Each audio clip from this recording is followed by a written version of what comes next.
so excited to have all of you join us today. I am a NASNPRO board member. Thank you so much for being a member and joining us on this Monday morning. It's all about motivating and sticking together as a community and staying inspired. And I hope that you extract some pieces from my presentation today to just keep the ball rolling, keep the momentum going with sales. This is going to be a wonderful webinar that I'll share with you some of the tips and tricks to help increase revenue, even during a pandemic, even during our recovery mode. And I'm so excited to share it. It will be on the NASNPROtv. But also, it's a wonderful refresher for you can always look back to it and think, maybe sales are down. What can I extract from this that maybe you didn't the first time? So it's wonderful to have in your back pocket as a tool and a resource to keep the revenue going, even during this time. So thank you so much for joining. I have been in the beauty industry for 22 years. This is the world that I love, and I'm so happy to share my passion and my expertise when it comes to sales. I've been an esthetician. I have been a trainer. I'm currently the U.S. sales manager for Anika Organic, which is a vegan cosmetic and now skincare line based out of Australia.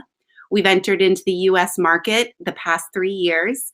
And this is a webinar that I share not only from the Australian market, but also in the US for the past 2 years. And it is all based on a book that I wrote and was published in 2019 called Successful Selling in the Beauty Industry.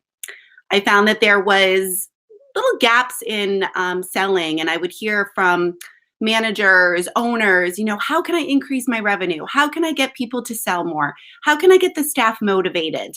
And so these are some bits and pieces from the book to help get you just inspired and hopefully overcome any fears or objections that might happen when it comes to, why we're not selling and, get that ball rolling. So let's get started. I am going to be giving a giveaway. I'm going to ask a fun question, and it's a beautiful gift. So stay tuned for that. And certainly when you do have questions as afterwards in the Facebook feed, I'll be connecting with you, and I'm happy to answer anything. And certainly stay connected, because we are all in this together and we're stronger together. So let's keep it going, stay beautiful and healthy, and talk about selling. So successful selling in the beauty industry. Why sell? It certainly is our karmic duty, I feel, as the beauty industry and salespeople, whether we're in the treatment room, at the front desk at a spa, because this really helps to increase the loyalty and the retention from clients. There are plenty of statistics out there that show a client is more likely to come back to you if they've purchased product from you. And since the pandemic started, one of the things that I've noticed a trend in is owners saying to me, I'm really leaning on the key retailers, those employees that had the relationships with their customers, way before this pandemic, and they were able to, even if you were shut down or you had a small, capacity, that you were still able to stay connected with that client, whether it was through social media or chatting in other ways. So that's important. And sales is the starting point to sales is relationship building. And so not only is it going to help increase your retail sales, but really a good salesperson is never out of a job, because there's so much value to that. And years ago, I even used to say, retail doesn't call out sick. Retail doesn't get COVID. There's flow business to it, whether it's business to business like I do, or even for spas, salons, and retailers. It's really important. That flow business, once you've planted a seed and then that client needs to replenish their supply, they're going to come back to you. And over the holidays and even now, I feel as though we are getting better at asking our clients to purchase from us as a small business and purchase from us directly versus the large stores or, of course, Amazon. There's no harm in asking for that and saying, please buy from us. This is what helps keep our business going. So speaking up and having that having that conversation, very vulnerably. And, we're all in the same boat when it comes to businesses. So let's support each other. And then as the esthetician, for those of you out there, really selling one product increases your hourly rate. It increases your weekly rate. And, that gains momentum. Whether you're making commission or you're on a sliding scale, think about your bottom line revenue. And not only with that revenue from the daily aspect, but then weekly, monthly, and you really start to see it making a difference. Let's move on to the next slide. So this is not about selling. I think that sometimes selling has a negative connotation to it. With our Anika partners, one of the things that we've been talking about is how do we make a consultation? How do we create this environment for them, that client, to feel welcome and comfortable and talk about what maybe some of their concerns are or questions or something they want to learn? So it is more about educating, consulting, recommending, and we are the experts. So let's give our education to our clients to help them maintain optimal skin health, improve the things that they're concerned about. And the way to do that is having that initial discovery and open conversation instead of it going straight into this is what you need. That we need to discover that. We need to not go in for the sale immediately, but to start to plant the seeds and ask the right questions. So if you don't want to call this sales, don't. Call it recommending, educating, improving your clients' skin and overall health. That's also something that I've noticed is that within this pandemic, we are seeing a shift in people taking care of their skin more. They are investing in themselves. They're on the computer all of the time, and they want their skin looking beautiful and glowing.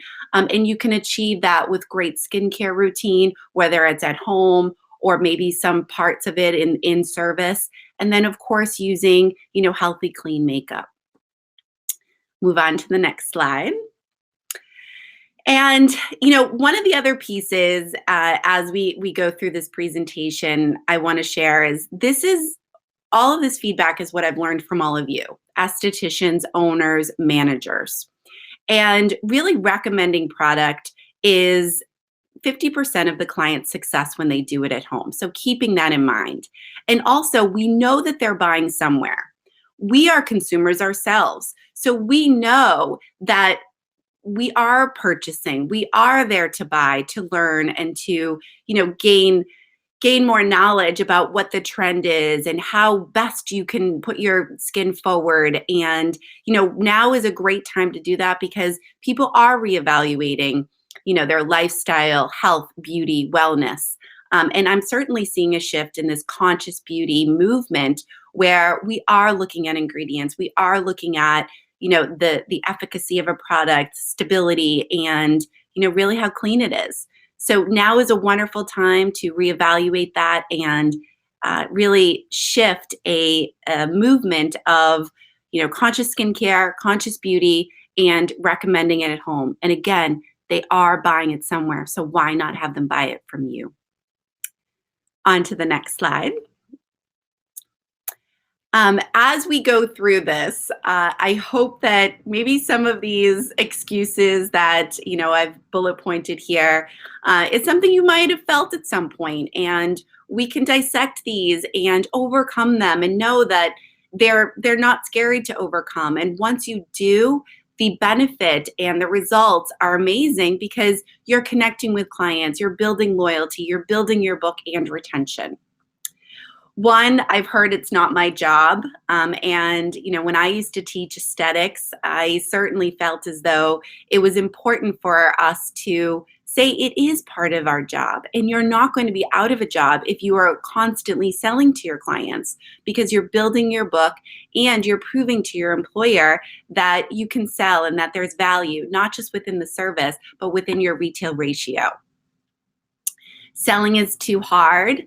It could be if you make it that way, but make it fun. You're passionate about what you're selling, what we're doing. The beauty industry has so much to offer, and we really can make an impact and improve people's lives with beauty. I've seen it. I don't know what to say. We're certainly going to address that. And I don't have enough time. Now, those in the treatment room, I get it. I know that we don't have a lot of time in the treatment room, but leaving the 5 minutes at the end is really doing yourself a disservice and your clients.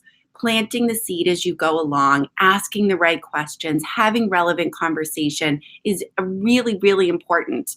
And so allocating, yes, the end point to kind of close the sale, but you're doing this, it's a process. And honestly, there's so many people in the selling world that would kill for that intimate one-on-one time that we get to have with a client in a treatment room or even in a salon chair if those of you are in a salon. And why sell product? I'm not making money. So hopefully you are making some sort of commission and there is some sort of incentive. And even if there isn't, the other incentive to this is building that book, retention and loyalty. A client is much more likely to come back to you if they purchase product from you. I think personally about my bathroom and my shampoo, some of my skincare. I think about the person that sold it to me, and that's the person I want to go back to. So there's a connection there. So continuing to keep that connection is huge, even if you are not incentivized with commission, but hopefully you are. Let's move on to the next excuses that I've heard. They were just looking. We're all just looking. And I do feel like we all want to be sold to, and it feels good to invest in ourselves. Our products are too expensive. That one we're going to talk about in the next slides because we don't want to assume. And sometimes beauty is something that a lot of our clients are budgeting for. They're investing in themselves, and beauty is a very big part of that. Some will buy shoes and bags and clothes, but there's a very big percentage that will buy makeup and skincare and invest in their services. I was afraid to ask, and I don't want to be pushy. Those kind of connect together. And then again, assuming they don't have money. So if we take away our own projections, that does help to open up the opportunity for us to be more open and discover what the client's needs are, because again, it's about them.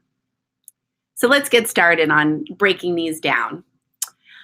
These are the things that we don't want to do because this really prevents us from moving forward and increasing retail sales. Go to the next slide. So don't close the client's wallet for them. This is all under that umbrella of it's too expensive. They were just looking. They don't have the money. This is all part of that assumption. Again, we do not know what their budget is for skincare and the value and investment that they make for themselves when it comes to beauty. When you look good, you feel good. And I've certainly over this pandemic seen a shift in how people are investing in their health and wellness, and beauty has a lot to do with that as well. So not judging a book by its cover, not assuming that they can't afford it, and not projecting that. It's huge. So if we take that and sort of have a clearer mindset about the value, and we know it works. We're working with beautiful ingredients and products, across the board in this industry. There's so much to offer that really believing in that and showing this is something that will help and improve, then it does help to take away any of those assumptions and hopefully overcome this objection. Number 2. So fear the word no. It's a small little word, and as a salesperson, business to business, I joke about this, but I do think that it's very true, is no means not right now. And that is really where we have such an advantage and a joy to be able to have the opportunity to see this client again, maybe for their next service or connect with them in other ways and follow up. Maybe we've made a note that we've given them a sample or some trial to try and follow up on the results. Follow up on the results of what their service was. How's your skin feeling? I know that we can maintain the results even longer if we start with, X, Y, and Z treatment for home care. So no could mean not right now. And remember, they're not rejecting you. They are rejecting and saying no to that product at that moment. So not taking it personally and just keeping the momentum going and mindset of next time. And that does help to kind of relieve any sort of pressure that you might feel for yourself, and let go of that because you will have the opportunity again. Taking notes is huge. Not closing the sale. So, just as the fear of the word no, I also think that there's a fear of even asking. So, how do we overcome that?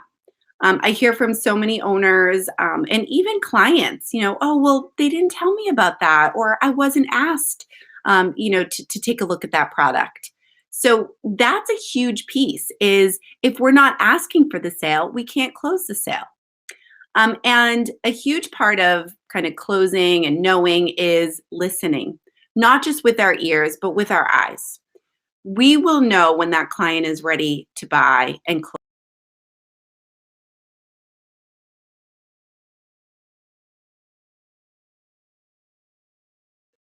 Oh, they will say to us, this is something that I'm ready with a body cue, with maybe a nod of the head. They will know.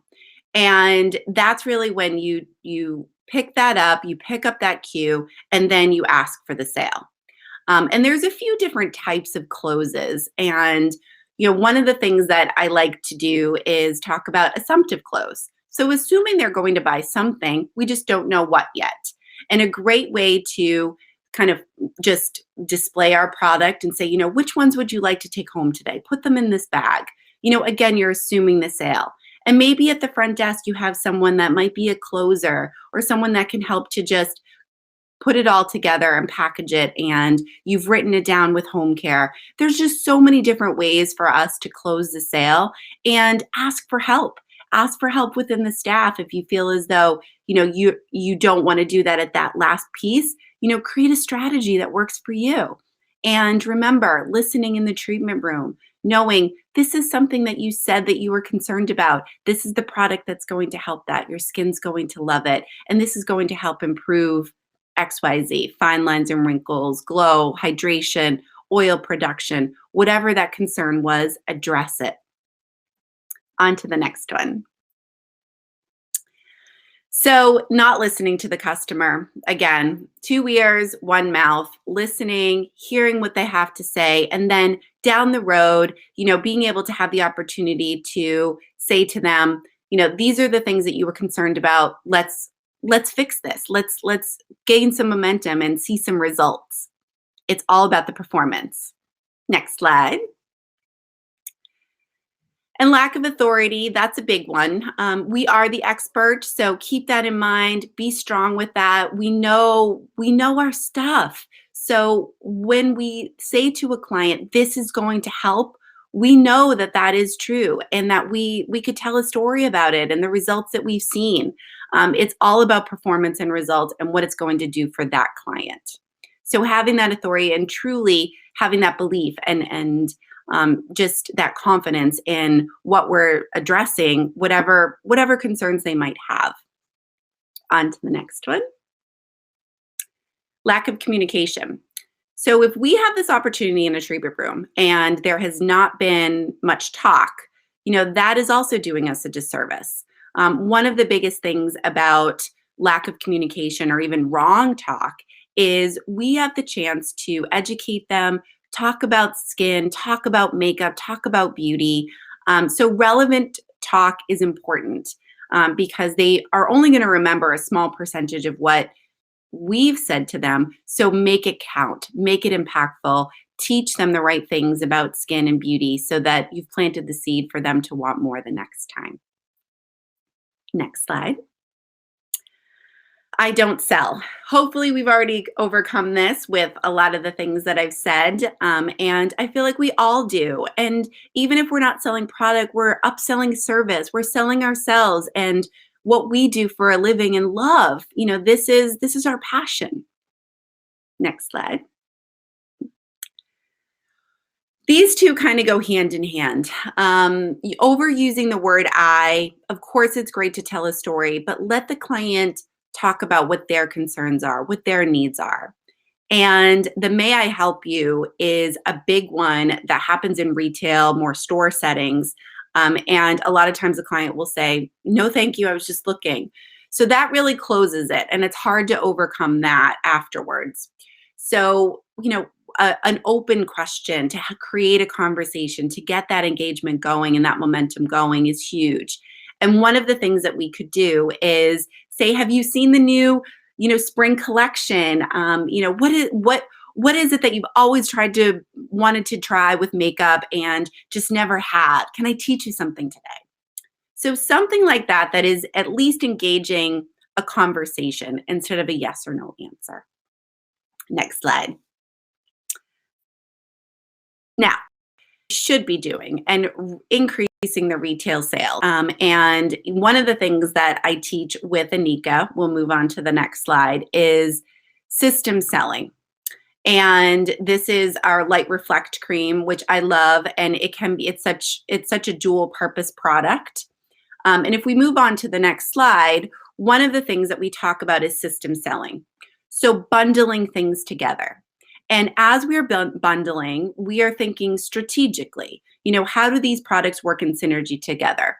For example, shampoo, conditioner, maybe a hair serum, cleanser, toner, moisturizer.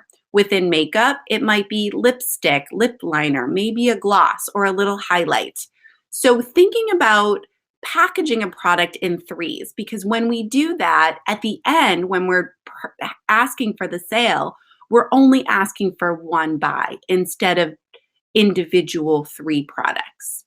It's a great strategy. Try it. And then just think about your beauty products. Think about what you're able to sell kind of in a system together. And also think about how we shop as consumers. I think about when I go clothes shopping and everything's already pre-made for me on the mannequin. That looks good. I want that.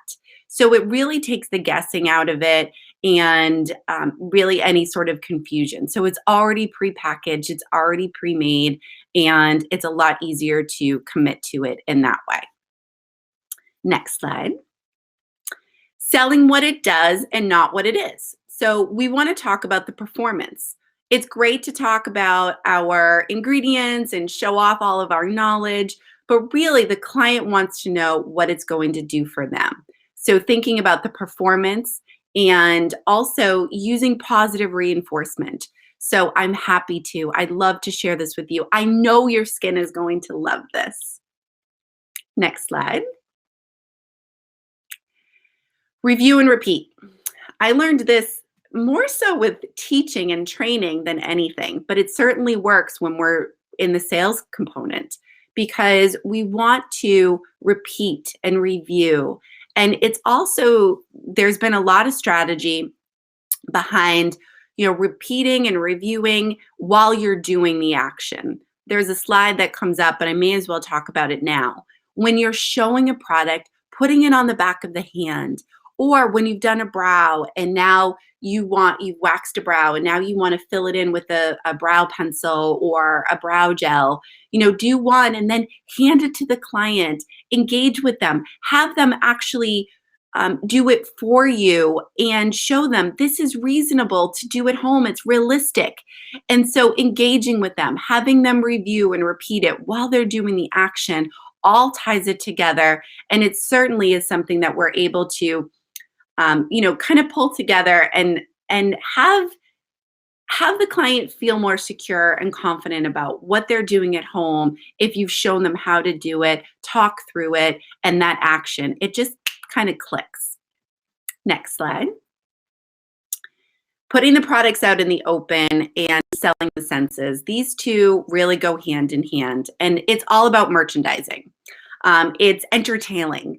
Retailing and entertaining at the same time and rotating your inventory so that the next time that the client comes in, they are looking at something that maybe they didn't catch the last time. So it looks new and they might be a little bit more intrigued to kind of shop and look around.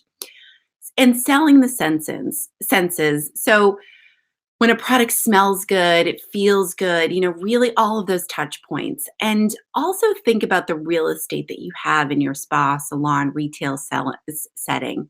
One of the biggest pieces about this is doing relevant materials everywhere, from your before and after books to the bathroom with relevant information about the brands that you have, the services that you offer, making it really kind of inspiring and stimulating with each piece. And you can do that in so many ways with products. And I know right now is a little bit harder with testers, but we can work around that. Lean on your vendors, lean on your salespeople to get creative and implement a strategy for right now during this pandemic. Next slide. And this ties back to selling what it does, selling that solution, doing the right discovery questions, and having the opportunity to really say, these were your concerns, this, and this is our solution. Next slide. Part treatment, part home care. I say this all the time. 50% of the client's success is what they do at home. So we have a beautiful facial. We have our hair colored. We have an amazing advanced treatment on our skin. One of the biggest ways that we can keep that momentum going is using the right home care, whether it's the right alkalinity of product for our skin and hair. And if we go home and we're not using the right thing, the results are not going to last as long. And so we want to maintain those results. And sometimes asking that question, to our clients, what is it that you would like to achieve when it comes to results? How quickly do you want to get there? I need your commitment, not only while you're here with me, but when you're at home. It's huge. All right, next slide. Attitude. So positive attitude, having a mindset of, this is going to be a good day. And this is something that, in our minds, we know that we're doing a great thing for our guests, our clients, and, having the right attitude and passion daily. And really, that's contagious, just like a smile is contagious. Next slide. Step by step, and we're going to kind of create this awareness and pique curiosity. How do we do this? Yes, create awareness, planting those seeds, having it stimulated with them, not only in the treatment room, but when they are, talking with other employees or they see it in your space. Next slide. And piquing the curiosity. So putting things out in the open, engaging with questions, asking, do you want to try this? This is a new look. And then for me, of course, and I hope for all staff, you're using the product, you're wearing the product so that then you can tell your story or show off, well, I have the new Anika lip and cheek cream on. Not only do I have it on my cheeks, I have it on my lips. And that's really where, a client might be a little intrigued and want to hear more. Next slide. And then building that passion, again, stroking all of the senses, having the opportunity to, open up a product, use it with them, talk with them about it. It's huge. Next slide. And key tips. So this bottom piece is really the biggest one that I want to extract. 90% will remember when they say or hear or they perform a task while they're performing that task. So again, opening it up, doing one brow, giving them the pencil to do the other, showing them how to highlight, showing them how to exfoliate and cleanse properly. Make it interactive. It will click a lot more and be much more impactful. Next slide. Here's some great things about Anika. I'm certainly passionate about it. I'm a fan of clean, healthy, conscious beauty. And so when we, working with vegan cosmetics, it's huge because it really is a lifestyle change and shift. And I'm so proud of the integrity of ingredients. So keep that in mind as we are, ending the presentation shortly, that Anika was born in Australia and we are a certified vegan, certified organic brand. Next slide. Personality types. So as we wrap this up, we've talked about closing the sale and, really when to do that. But now let's extract a little bit of personality types because sometimes there are certain types of clients that we need to sell to in different ways. And one is a traditionalist. So that traditionalist client, maybe you know someone, and I certainly challenge you to think about some of these personality types that you might have as guests or family members or friends. Who's a traditionalist? Someone who's been using the same skincare, same makeup for years. And that's not a client that you may be able to shift and change all their core product right away. But this is a client that might be interested in something that might be unique, something that is niche-y, and you can plant the seed that way and then slowly grow them into a new routine. The product junkie is easy.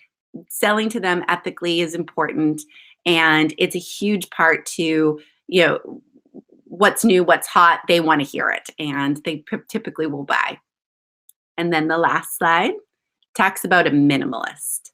This is the client that we don't want to overwhelm with 6 products, but maybe we start with that system selling with 3. And with those 3 products, you're gaining momentum in small little bites. A minimalist will get overwhelmed or kind of put a wall up if you are recommending too many products.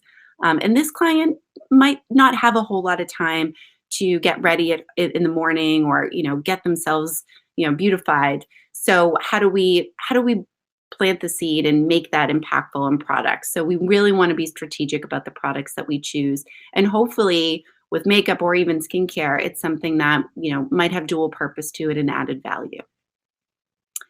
So I thank you so much, and I can't wait to chat with all of you on the social media platform and have you engage with me. I'm really excited. Check out Anika, check out Successful Selling in the Beauty Industry. It's sold on Amazon. And we're all in this together. I'm here to support you. NASNPRO is here to support you. And I thank all of you and Denise for giving the opportunity to present on this Monday morning. Let's have a great week. Stay beautiful, stay healthy. My question for the winner of the beautiful Anika gift is, where did Anika start? So hopefully, I said it a few times. So whoever the winner is that does answer, where did Anika originate from? I would love to connect with you. We'll send you a gift, and hopefully we'll stay in touch. Stay in touch, everyone. Be well. Thank you. Hey, Jaclyn, that was such an amazing presentation. Thank you so much for sharing your expertise. There's so many great tips, from clean, conscious beauty to not selling, that recommending. So I'm so glad you could be here today with us. So if you haven't answered a question, where did Anika start? Oh, and we have a winner. Her name is Mary Jessie. So Mary Jessie, awesome. Congratulations. Awesome. You can connect with Jaclyn, but if you could direct message me. So if we're not Facebook friends, Mary, please, let's become friends. Or you can email me at denise@nasnpro.com. So Denise, that's DENISE @nasnpro.com. And that's really for any of you guys. If you have a question, if you need a connection, you need a discount or reward, you're having a problem logging in, email me. And like I said earlier, if I don't know the answer, we're going to find it for you, because we have a great community. So thank you, Jaclyn, for your presentation and for the giveaway. And I hope you have a blessed day, Jaclyn. Thank you so much. We're going to continue the education. I just wanted to share a few things. Again, thank you so much for being a NASNPRO member. We have grown from our first event 17 years ago. We had 12 estheticians to now over 31,000. So this community has grown really by you guys. It's just been a very organic, it's been very grassroots. We've done a lot of things over the years. We've tried a lot of things. We've learned, and that's why I always go back to our tagline that Dave Wagner actually came up with from SkinScript. It was Learn, Grow, Network. And because I feel like as a licensed esthetician, we always have to continuously learn from each other and learn for ourselves. We have to stretch, we have to grow, and we need to network. And that's about connecting each other. And I just wanted to show you this. I've been traveling for the last, oh goodness, 2 weeks, 10 days, since I've been in South Florida, but I always travel with this little bag. And this little bag actually is from Maria Echelard. She's on our advisory board. And I love it because she gave this to me probably about 10 years ago. And it has the words dream, vision, imagine, create, begin, expand, transform. And that's exactly what I want you to do. So no, this is not a giveaway. Just a reminder, let's dream a little bit bigger for 2021. Let's get a new vision of where we want to go. Let's be imaginative. What can we do with our business, with our clients, with everything that we touch and feel and do? Let's be creative. Some of us have to begin again, and that's okay. Laura Condon, she moved from New Jersey and shifted down and moved down here to Florida and is doing phenomenal. I mean, it took a big leap of faith to, during a pandemic, take everything, move to a whole new state. And that's talk about expanding, expand your vision. I know each and every one of you are brilliant and you've got this, but together as a community, we're so much stronger. So stay with us today at 10 o'clock. We're gonna have Shireen Bashar from Elixir from Life. Again, go grab a quick cup of coffee, go to the restroom, do what you need to do, check some text messages because we're live today. And we wanna connect with you. So make certain that you tell us where you are, where you're live streaming from, where you are drinking your cup of coffee from. So, hey, Cheryl from California, we see you, and we can't wait to watch Shireen Bashar from Elixir of Life share her tips. And you're going to take lots of notes just like this, like you did with Jaclyn. And we're just going to have a great, awesome Monday.